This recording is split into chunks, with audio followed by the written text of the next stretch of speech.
planning a bathroom is as clear as a whistle. 150 style ensuite coming up. Complete with floor-to-ceiling square tiles, a mint green feature tile running halfway up the wall, and a mid-century terrazzo floor tile.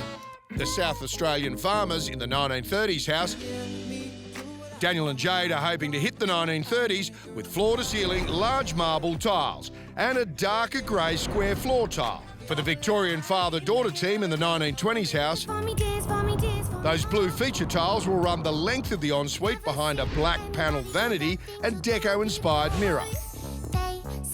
Large grey tiles will cover the rest of the walls with a patterned tile on the floor.